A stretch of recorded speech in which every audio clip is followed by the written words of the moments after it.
Semantic Tableaux. Pada bagian ini kita akan mereview bagaimana Semantic Tableaux itu dilakukan. Kita akan melihat algoritmanya ya, bagaimana Semantic Tableaux itu kita buat ya dalam bentuk tree gitu ya.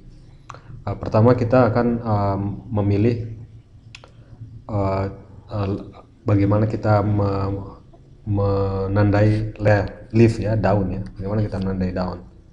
Jadi nanti akan ada dua pilihan ya, apakah daunnya itu open ya, apakah daunnya open atau daunnya itu close ya. Jadi ada dua pilihan ya. Pertama, kapan daunnya ini close ya, kapan dia close? Kalau dia mengandung complementary literal ya. Jadi kalau ada complementary literal, nah ini akan close. Kapan dia open? Kalau tidak mengandung complementary literal, dia akan open. Jadi pengecekannya adalah apakah dia mengandung complementary literal atau tidak mengandung complementary literal. Nah, kemudian akan ada dua pencabangan gitu ya, akan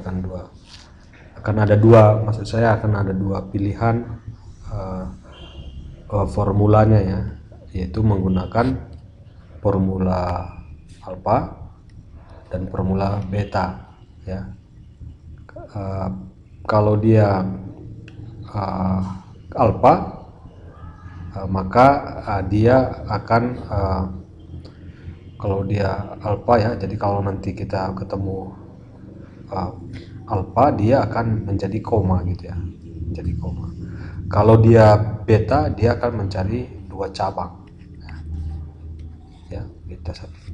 Nah, bagaimana ini dilakukan? Kita lihat contohnya ya.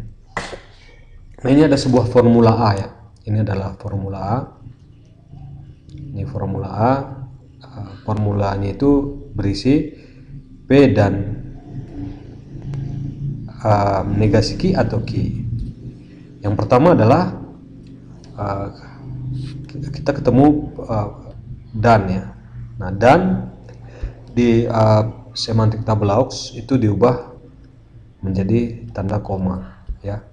Nah ya, seperti itu ya, jadi sesuai dengan kaidah ini gitu ya. Kalau ada kita menemukan alpha formula, kemudian kita buat new node sebagai child ya, kemudian di labelinnya itu digunakan tanda koma ya. Jadi tanda koma.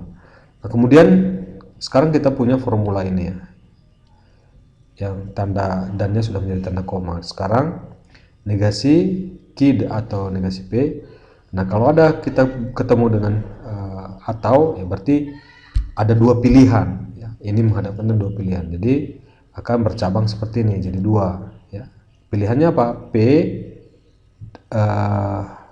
dan Q ya, atau P dan negasi Q ya. Jadi kita peroleh seperti ini, P dan negasi Q, P dan negasi P. Nah, sekarang kita cek ada nggak complementary literal. P dengan Q tidak ada complementary literal. Complementary literal itu adalah atom dan negasinya ya. Jadi R dengan negasi R itu ini complementary literal. Ini complementary literal ya. Apalagi misalnya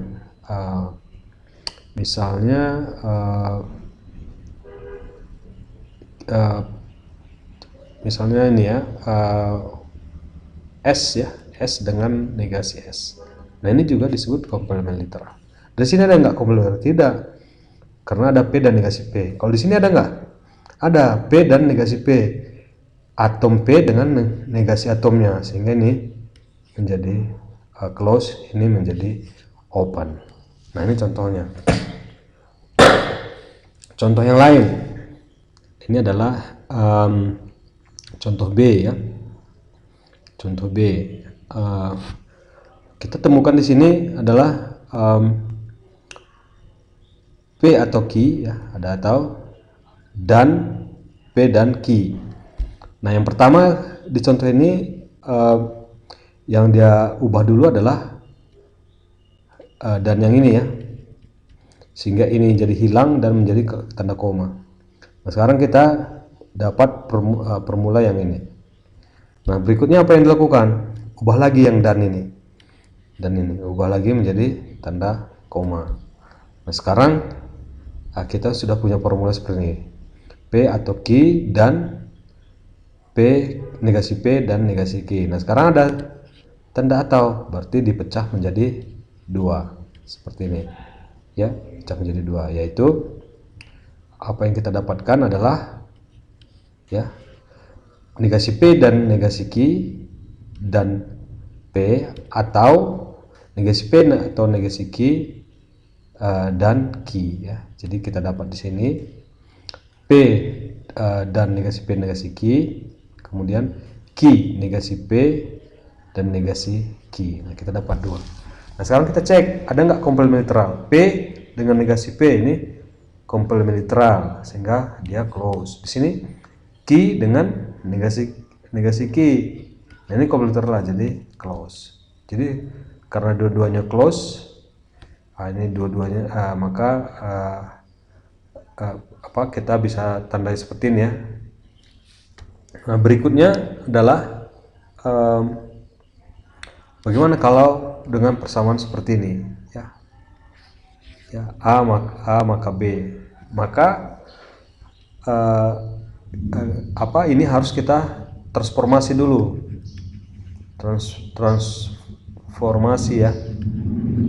transformasi sehingga di dalam formula itu hanya ada tanda dan, kemudian ada tanda atau dan negasi, hanya boleh ada tiga ini. Jadi persamaan implikasi seperti ini harus kita ubah dulu ya, tentu menggunakan formula ekivalensi yang ada.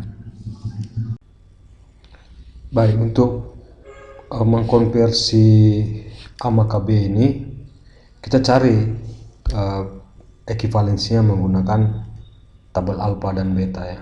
Jadi di sini ada tabel alfa, dan di sini ada tabel beta ya. Jadi kita bisa memilih mana yang tepat ya untuk formula A dan B ini. Jadi kita lihat di sini yang cocok ini adalah menggunakan yang ini ya. Dan hubungan alfa dan beta di sini adalah atau ya. Jadi kita bisa tuliskan ya, B1 maka B2 itu ekivalen dengan negasi B1 atau B2 ya. Jadi ini persamaan ini kita bisa ekivalensikan dengan berarti adalah negasi A atau B. Nah, sekarang ini yang kita sudah peroleh ya. Jadi ini negasi A dan B. Nah, ini akan kita buat negasi A dan B ini kita buat semantik tableauxnya ya. Di sini ada atau, jadi langsung dua aja ya, yaitu A dan B. Di sini open karena tidak ada clashing, tidak ada complementary. Di sini juga open. Nah, ini kesimpulannya ya. Ya, jadi formula A maka B ya, maka B seperti ini kita sudah bisa tunjukkan dia harus diubah dulu menjadi persamaan seperti ini ekivalensinya, dan kemudian selanjutnya ini kita uraikan menjadi semantik tabel aux. Contoh berikutnya adalah A biimplikasi A dan atau B. Ini seperti apa semantik tabel aux-nya? Gimana semantik tabel aux-nya? Ya, kita akan lakukan hal yang sama ya.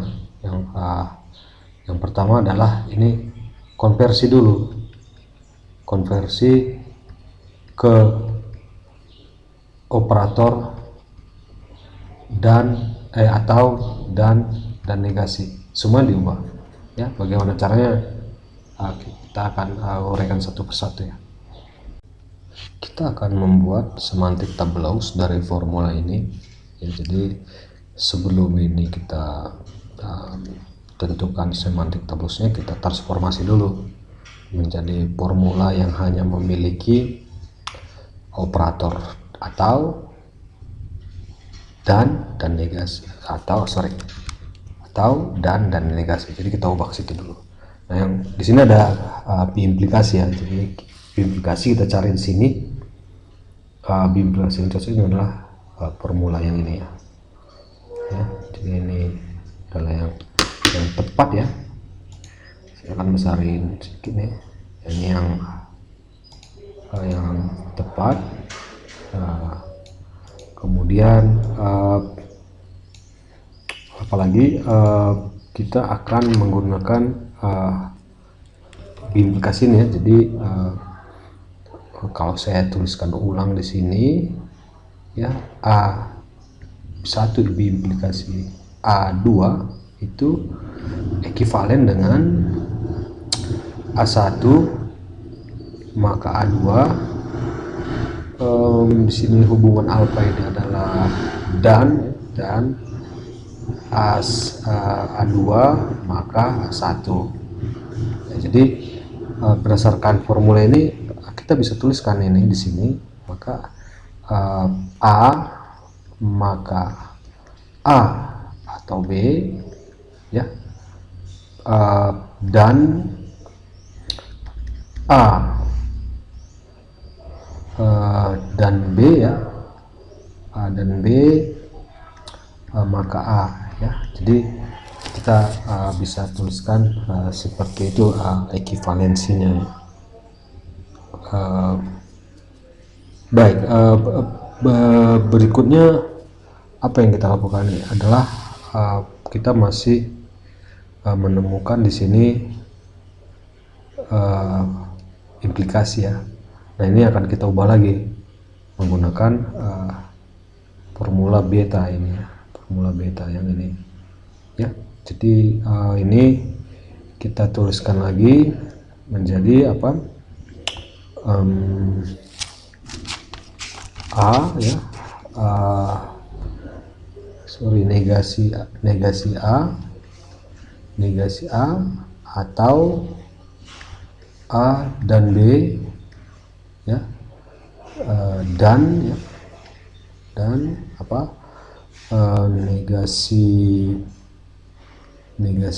A atau B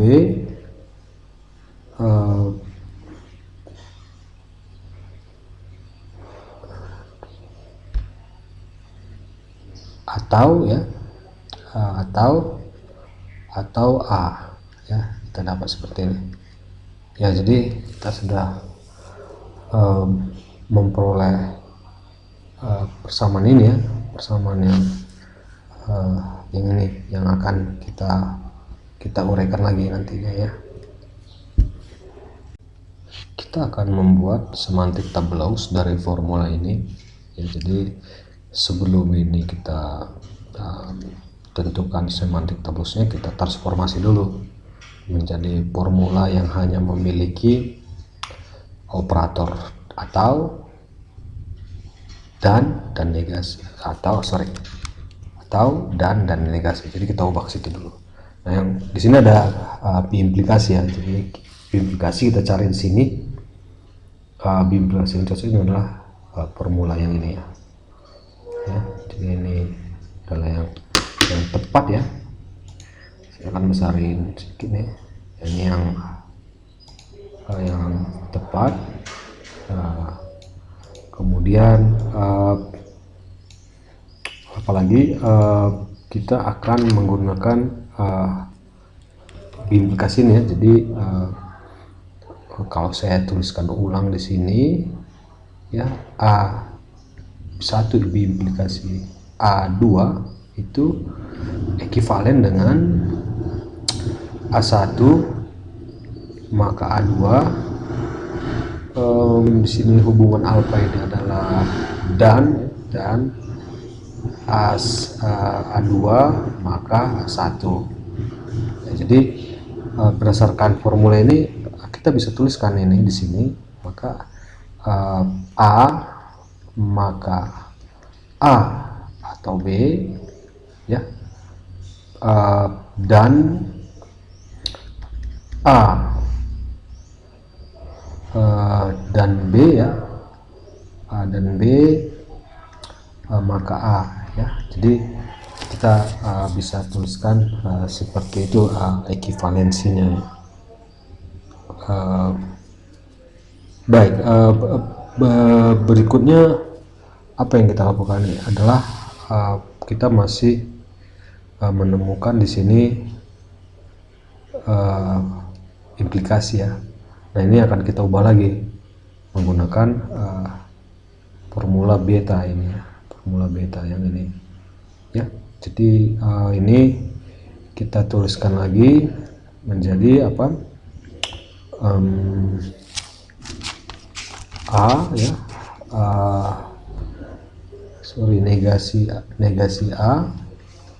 negasi A atau A dan B, ya. Dan, ya, dan apa, negasi A atau B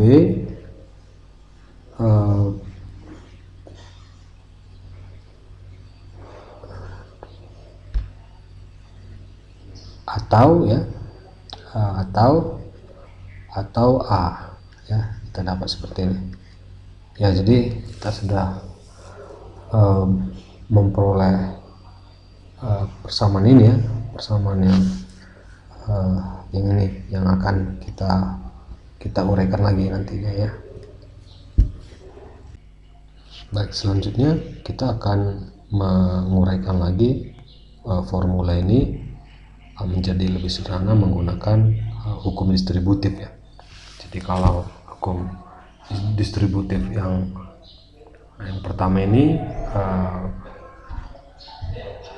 disjunction terhadap conjunction, yang ini conjunction terhadap disjunction, ya. Jadi kalau ini kita uraikan, dia akan dapat seperti ini dengan ini sebagai apa, nantinya sebagai operator prinsipalnya, ya. Maka kita dapat A atau B dan A atau C. Kalau yang ini prinsip operatornya adalah atau, ya. Jadi kita atau sini, maka A dan B atau A dan C. Nah, ini sama dengan ini juga kita terapkan, ya, hukum distributif, ya. Jadi di sini kita akan menggunakan di sini operator utamanya adalah dan, ya, di sini, ya, misalnya. Tapi yang di sini kita operatornya menggunakan atau, ya. Ya, baik, ini kita operasikan saja. Negasi A atau A dan, ya, dan negasi A atau B. Nah, ini kita operasikan seperti itu, ya. Dan ini dan yang ini kita operasikan juga. Ini karena ada tanda negasi di sini, ya, makanya kita ini operasikan dulu negasi ke dalam menggunakan hukum De Morgan, ya, atau di alfa beta ini setara dengan mana nih yang dan yang ini, ya, yang ini, ya, dan dia akan menghasilkan beta 1 atau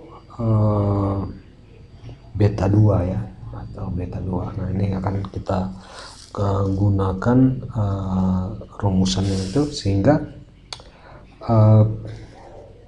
yang ini kita ubah dulu, ya, menjadi negasi A atau B, ya, atau A gitu, ya. Nah, ini kita operasikan lagi, ya. Sekarang ini sudah kita dapat, ya, dan tetap ini sebagai operator utamanya. Nah, ini kita tuliskan lagi negasi A atau A dan negasi A atau B atau, ya. Nah, ini kita operasikan negasi A atau negasi A atau A ya. Jadi kita peroleh seperti ini.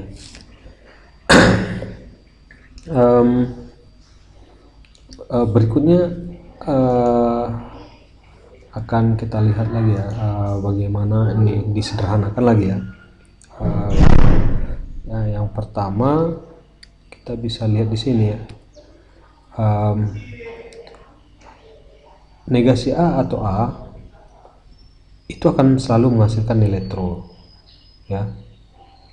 True sama dengan ini, negasi A dengan A akan menghasilkan suatu nilai yang true. Kemudian true ya, true atau nilai sesuatu itu ya, negasi A atau B, dia akan tergantung nilai yang ini, tidak tergantung lagi nilai true ini. Jadi nilai keseluruhannya itu bergantung hanya kepada negasi A atau B. Jadi untuk yang ini kita hanya akan tergantung nilainya kepada ini aja saja ya. Nah, berikutnya kita lihat lagi true ya, true atau sesuatu gitu ya, true atau sesuatu, formula atau atom, dia akan tidak tergantung lagi nilai ini, tapi dia akan selalu bernilai true, sehingga ini semua akan bernilai true ya. Nah, sekarang kita bisa tuliskan formulanya adalah ya,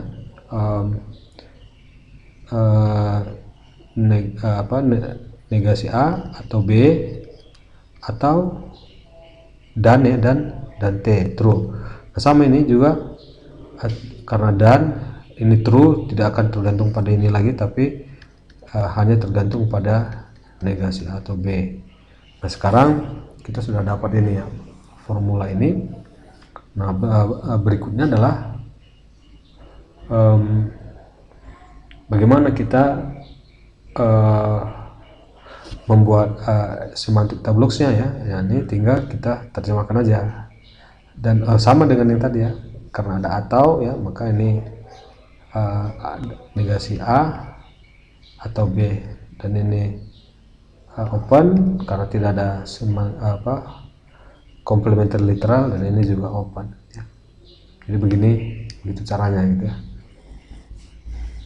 Ya, demikian kita bagaimana kita